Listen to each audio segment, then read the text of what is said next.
Et nous vous retrouvons pour la suite de cette émission. Nous abordons notre troisième sujet. Nous parlons toujours du Niger. Le Premier ministre Zen espère la désescalade avec la CEDEAO. Des propos tenus lors d'une interview diffusée à la télévision nationale nigérienne hier. Le Premier ministre de la transition au Niger, Ali Mahaman Lamine Zen, espère toujours la désescalade entre le Niger et la CEDEAO. Nous en parlons. Je commence par vous, Adam Adronou. Finalement, du moins on le sait, le Niger, depuis un moment, annonce son intention de reprendre les négociations avec la CEDEAO pour aboutir à une résolution définitive de la crise.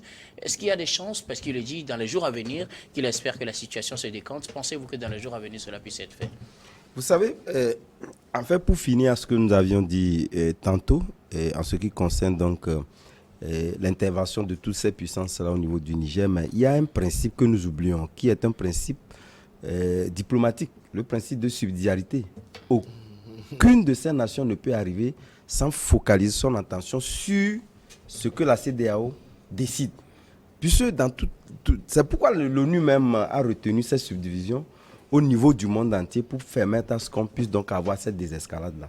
Donc, de toute évidence, il peut y avoir la Russie, la Chine, etc. C'est violer ce principe-là si quelqu'un jouait les entremetteurs sans tenir compte de la CEDEAO ou de ce que la CEDEAO peut venir. C'est vrai qu'on peut agir au même moment. Moi, je suis désolé que ce n'est pas ce que la CEDEAO dit, hein, c'est ce que la France dit. Les entremetteurs, c'est peut-être concilier la CEDEAO et oui, ça peut être le cas. Voilà pourquoi oui, l'intervention de toutes ces puissances au niveau du Niger suppose une intervention au niveau de la CEDEAO.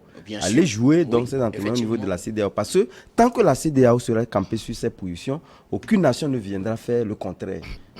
Pas la CEDEAO sera campée sur ses positions. La France campée sur ses positions. Vous violez carrément ces principes-là. Ils sont des principes qui sont condamnables. Mais aujourd'hui, je pense qu'avec tout ça, là, de toutes les façons, toutes ces puissances-là auront à buter sur ce principe-là qui va obliger naturellement Zen à pouvoir véritablement engager la discussion avec les autorités ou avec la CEDEAO. Les discussions sont déjà en cours. Mais qu'il a dit qu'il continue de discuter avec la CEDEAO. Oui, bon, certainement, je pense que, vous savez, les diplomaties les plus réussies sont toujours des diplomaties qui ne sont pas exprimées. Et je pense qu'également, lorsque vous prenez Zen, il n'est pas aussi, disons, né de la dernière pluie. Il sait véritablement, il était dans un pays, et ce pays-là était le tout premier pays qui avait été sollicité par la CEDEAO.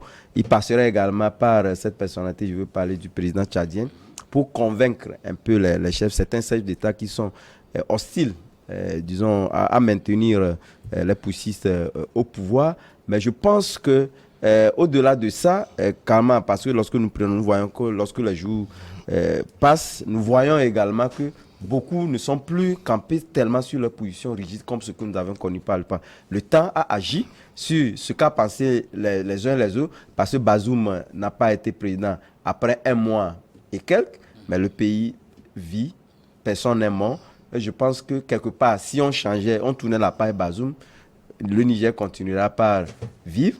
Et donc, je pense que ce sont ces idées-là qui ont amené la plupart des chefs d'État à pouvoir faire profil bas en ce qui concerne la rigidité pour l'intervention militaire, que ma foi, je le disais tantôt, en ce qui concerne donc les interventions de ces puissances-là, risquent de ne plus avoir lieu. Même si c'est une menace qui est toujours sur la table, il faut véritablement donc affecter cette menace-là. Je pense que c'est ce qu'est en train de faire Zen, en parlant du fait que certainement qu'il a vu les discussions poussées. Et justement, le disant, c'est qu'il a des éléments qu'il n'aimerait pas vouloir faire, voilà tout de suite. Mais je pense en arrière-plan, nous attendons peut-être dans la semaine, puisqu'il a dit dans un avenir très proche. Et donc, je pense que cet avenir-là serait véritablement très proche pour permettre à ce que nous puissions avoir être situés, naturellement. Le pasteur, Zen espère la désescalade pour très, très prochainement. Oui, non, je crois que Zen est en train de faire un travail titanesque par rapport à la reprise des relations avec le Niger et les autres pays de la CEDEAO. Il faut aussi noter quand même que avant la Chine, il y a l'Algérie quand même, qui avait déjà offert ses missions de bons offices. Là, c'est authentiquement africain. c'est authentiquement africain. L'Algérie, un pays africain, un pays qui partage plus de 1000 kilomètres avec le Niger, donc qui avait déjà, qui avait déjà fait déplacer son ministre des Affaires étrangères. Et donc, je pense déjà quand même qu'avec toute cette intervention-là, est-ce qu'il va falloir quand même privilégier celle de les interventions, la mission de la Chine, mais je crois que l'Algérie était déjà en avant et je pense que d'autres pays aussi, pourquoi pas le Togo, d'autres pays, pourquoi pas le Togo, sont dans cette dynamique parce que la guerre n'a jamais réglé les solutions, mais malgré tout ça, quels que soient les protagonistes d'une guerre, ils se retrouvent toujours, les belligérants se retrouvent toujours à la table de négociation, quoi qu'il en soit à la fin. Bon, donc, Zéne est en train de faire une très belle communication et je pense que entre les chefs d'État, chefs d'État qui sont hostiles à ces nouvelles autorités nigériennes, moi je crois qu'il faut apprendre à les appeler autorités nigériennes, pas pour dire la junte, je crois qu'il faut arrêter. Le nom n'est pas inventé. C'est des nouvelles autorités. Sens péjoratif. Non, c'est péjoratif quand les gens, quand on l'utilise, moi j'ai l'impression que c'est le sens péjoratif. C'est des nouvelles autorités nigériennes qui incarnent aujourd'hui la République nigérienne, qu'on le veuille ou pas. Et donc ça aussi, il faut que la France le sache très bien. Parce que juste pour dire qu'on ne peut pas avoir un ministre des Affaires, un ambassadeur, sans être en relation avec le ministère des Affaires étrangères. Il y a un ministre des Affaires étrangères qui est là au Niger. Qui coffre les ambassadeurs. Bien sûr, qui coffre les ambassadeurs. Et vous dites que... Mais il y a un autre ministre des Affaires étrangères. Non, laissez Massaoudou, laissez lui là errer. Il est, et on lui donne... Mais il joue la diplomatie, la CEDEAO, c'est lui, on l'a invité. Les médias occidentaux lui donnent toujours le micro, et c'est lui qui se pavane, qui raconte des histoires, qui pense que ce n'est pas la mobilisation là, c'est une mobilisation de paille, et que ce que les gens font, c'est seulement au Niger, à Niamey. Donc laissez tout ça là. Je crois que Zéne aujourd'hui est en train de prendre la situation en main en tant que chef du gouvernement. C'est son devoir, il est le chef du gouvernement. Et d'ailleurs, il est civil, les autres sont des militaires. Et je pense bien que les militaires ont été très rapidement très intelligents et ont nommé quelqu'un quand même qui a de la poigne. Quelqu'un qu'on connaît dans les milieux politique et surtout dans les organisations internationales, qui est très bien. Et donc, je pense que il le faut. La désescalade, c'est tout ce qu'on souhaite pour la CEDEAO. Les esprits de Vatanga, on a vu ce que ça peut donner. Et imaginez, tout ce que nous avons vu, que ce soit Alassane Ouattara, que ce soit à côté de nous ici, Talon, que ce soit Macky Sall, ce ne sont pas aussi des exemples dans le pays. Macky Sall, lui, il est en train de vouloir tuer le jeune politicien Sanko qui met en prison. Vous prenez Alassane Ouattara. Alassane Ouattara, c'est le troisième mandat qu'il suit. Lui, des ponts même qui inaugure, qui nécessitent encore d'autres mandats, donc ce qui veut dire qu'il va faire encore d'autres mandats. Il va faire encore d'autres mandats. Le Talon n'est pas aussi un exemple avec tous les opposants qui sont en prison. Donc voilà, c'est les gens là qui font leur truc aujourd'hui. Si on veut tenir compte de tout ça, personne n'est un exemple. Oui, justement, personne n'est exemple. Donc personne n'est exemple. La preuve, c'est la raison pour laquelle ils doivent garder raison et suivre le rythme, la cadence aujourd'hui. C'est que les Nigériens sont en train de tourner la page de Bazoum. Il faut réclamer la libération de Bazoum. Tout ce qu'il faut faire, moi ce que je demanderai au Premier ministre, c'est de faire tout pour que Bazoum soit libéré. Le vouloir le traduire, bon, c'est quoi? Les Nigériens, les nouvelles autorités ont les éléments pour vouloir le traduire devant les tribunaux pour haute trahison et autres. Moi, en tant que défenseur des droits de l'homme, je crois qu'il a suffisamment appris la leçon, plus d'1 mois de détention. En tout cas, d'autres personnes ont déjà connu la prison. Je crois que c'est lui qui a rendu la vie dure à l'ancien...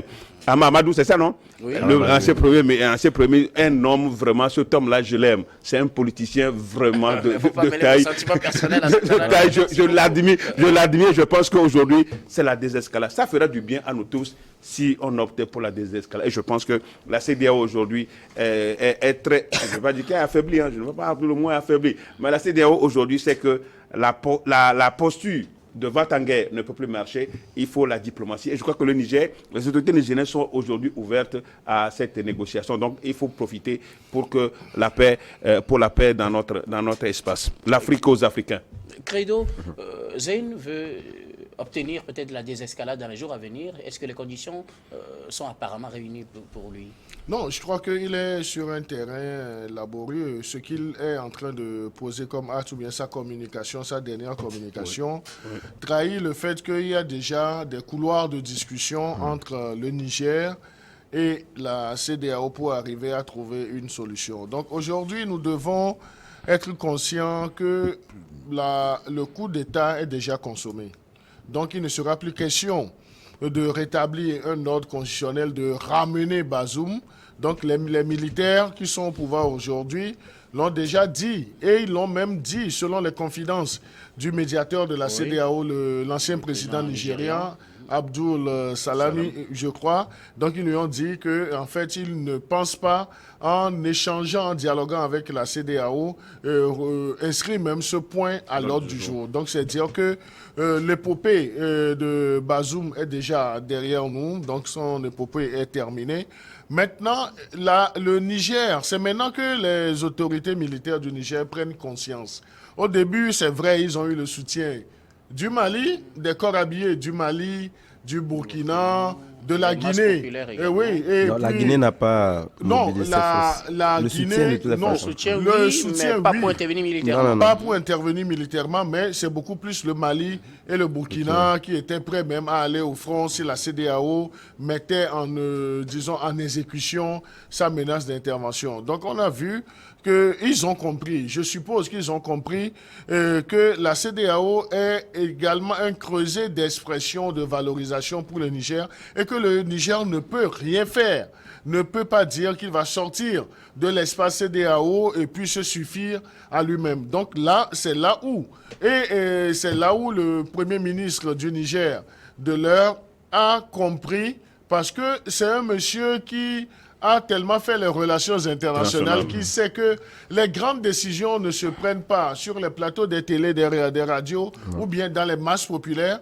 Les bonnes décisions et les grandes décisions se prennent ailleurs et c'est l'objet de dialogue, de négociation. Donc s'il dit que dans les prochaines heures ou bien dans les prochains jours, la fumée blanche va sortir, c'est que il y aurait des efforts qui soient faits du côté du Niger et de la CEDEAO. Moi, je ne voudrais pas, je n'ai pas les éléments d'appréciation pour insinuer sur ce plateau que qui parle de CEDEAO parlerait de la France. Et là, je n'ai pas également les éléments nécessaires pour essayer d'apprécier un président de la CEDEAO, quelle que soit sa posture dans cette affaire. Mon contradicteur a parlé, il a cité quelques présidents du Bénin, de la Côte d'Ivoire. Oui, sûrement que lui, il a des éléments d'appréciation. Moi, je ne les ai pas. Ces éléments sont visibles, il faut ouvrir les yeux. Je ne voudrais pas qu'on aille sur ce terrain apprêtant en griffe des intentions à des hommes d'État. Mais toujours est-il que, qu'est-ce que nous voulons aujourd'hui?